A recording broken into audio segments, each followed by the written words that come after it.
munaasabadani oo hanaankeeda dhicitaan si heersare loo soo gaasimay ayaa ahay mid ay ku qalin jebinayeen dufcaddii shanaad ee ka baxda jaamacadda Beder fariceeda magaalada Boorama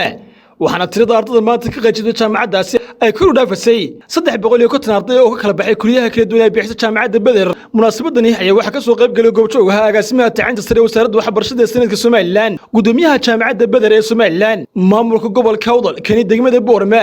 mas'uuliyadda jaamacadda Beder fariceeda magaalada Boorama waalidiin madax dhaqameed waxgarad culimo diin iyo marsharaf kale ugu horeyn waxa ka hadlay madaxweynaha jaamacadda Beder fariceeda magaalada Boorama Salibaan Barkhad Muuse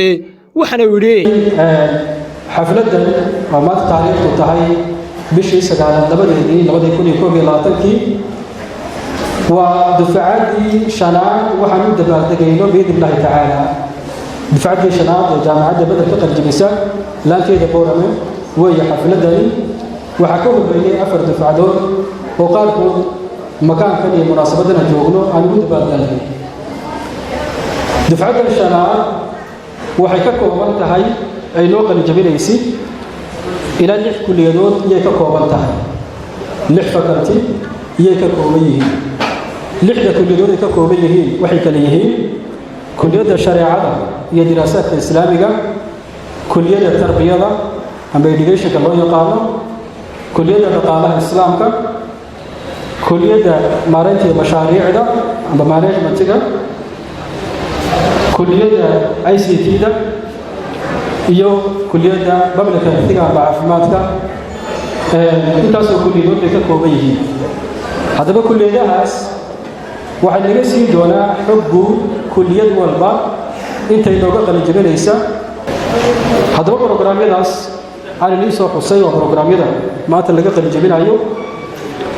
programyadaasi tirada guud ee arday looga qalin jabinaysa program walba haddii laga sheegno qaybta diblomooyinka hoose waxay looga qalin jabinayaa arday gaaraysa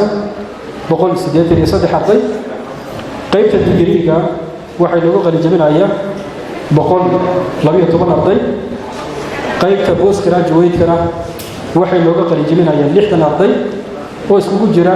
laba qaybood qaybna waxa weeye post graduate diploma qaybna waxa weeye master degree tirada guud ardayda dhamaysatay programyada jaamacadda ee kala duwan ee kor ku soo xusay waxay noo noqonayaan 355 arday 355 arday tirada guud ee programyada jaamacadda dhamaysatay sanad dugsiyeedka 2020 2021 ardaydaasi dhammaantood waxay soo qaateen waxa la wixii arday jaamacadeed looga baahnaa oo ku qalin jabin lahaa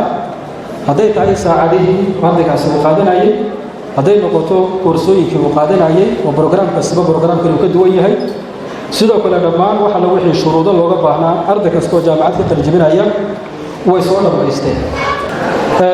ugu dambeyntii habali yaan leenahay ardaydaas intaasi kadib waxa la kala dambeeyay gudoomiyaha guud ee jaamacadda Beder Mubaarak Ar iyo gudoomiyaha boorka jaamacadda Beder fariceeda magaalada Boorama Sheekh Maxamed Yuusuf waxaana u hambaliyeen ardayda maanta ka baxday jaamacadda Beder iyagoo rajay mustaqbal wanaagsan runtii waan ku faraxsanahay inaan ka soo qayb galo xafladda qalin jabinta ay qalin jabinayaan ardayda ka baxday jaamacadda fariceeda Boorama waan hambaliyeenayaa muddo dheer baad wax soo dhigayseen waa dadaasheen run ahaantii inta ka soo islay hadda bilow ay idin tahay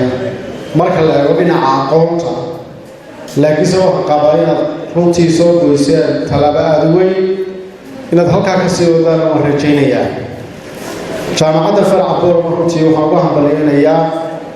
dadaalka weyn ee ay bixisay iyo runtii inay qayb laxaadlaada ka qaadatay horumarinta waxbarashada gobolka Boorama runtii si toosan ugu hambaliyeenayaa والدين تهنيتين رجيو ومرضى نهنئكم ثم نهنئكم إلى هذا ينكتبوا كل شهادة داسي كوكو ليسان والد كودي يوم كودي يوم كودي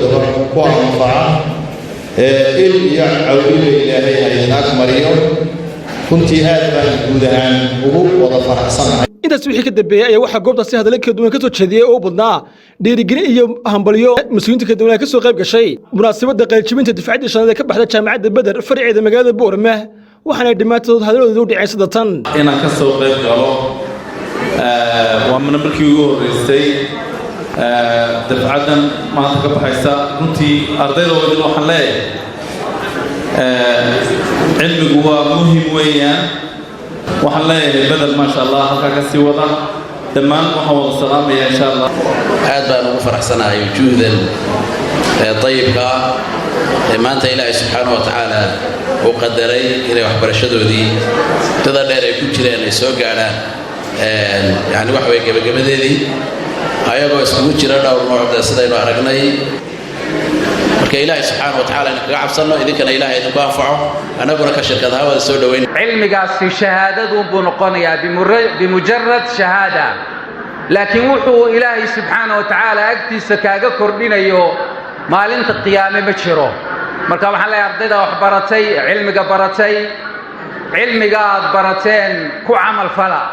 khashana idin kordhiyo hayoon ardayda qalin jabisay ilaahayna barakeeyo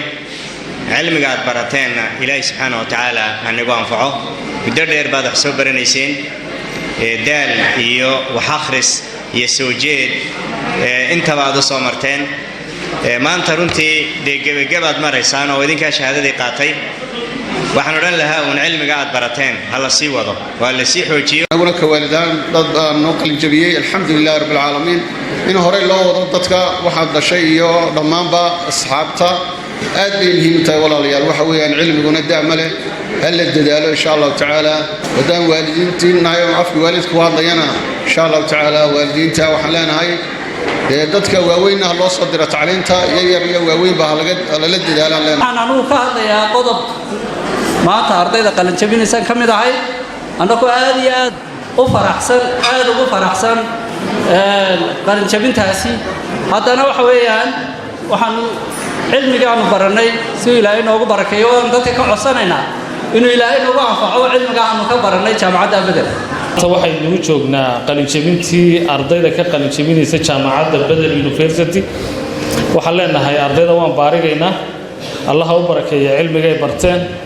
macallimiinta ma soo barbaariyo ardayda ay wax soo barayna waxaan leenahay Ilaahay ka jisaysiyo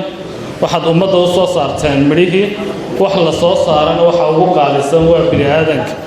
wax lagu tabco waa bini'aadan insha Allah waxaan rajaynaynaa inay noqdaan kuwa dalkooga iyo dadkooga iyo waalidiintooda anfaca waxaan rajaynaynaa inay wax fara badan ku soo kordhiyaan ummadda iyo mar saddexaad waxaynu hambalyeeynaa ardayda maanta inoo qalin jabinaysa waxaanu leenahay aqoonta barateen Ilaahay idinku anfaco bedel waxaan ku hambalyeenayaa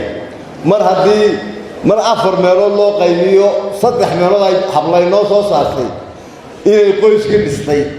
haddii qoysku isla dhismana wax laga xumaanaya ma jiraan aad baan ugu halbalinayaa jaamacadda iyo macallimiinteeda waxaan leeyahay Ilaahay aqoonta waa soo qaatay waxay saydinka baahan tahay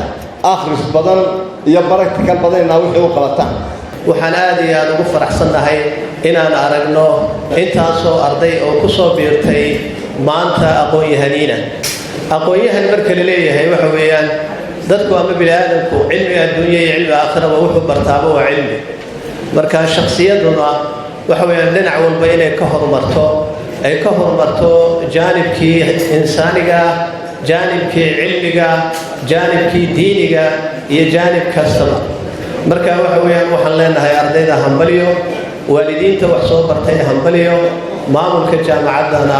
waxaan leeyahay hambaliyo gabagabadii munaasabaddan iyo qalinjabinta ayaa waxaa shahaadooyinka ay mutaysteen lagu guddoonsiiyey ardaydani maanta ka qalinjabisay jaamacadda Badr faraceeda magaalada Boorama Mustafa Caraale RLTV Boorama